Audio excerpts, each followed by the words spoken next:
Hello guys, in this video I am going to show you how to set the wake up phase in the sleep cycle application.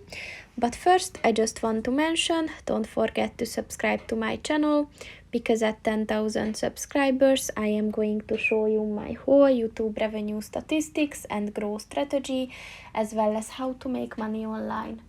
Let's jump into it. First of all, open the application on your phone and then click on the profile button at the bottom of the page on the right.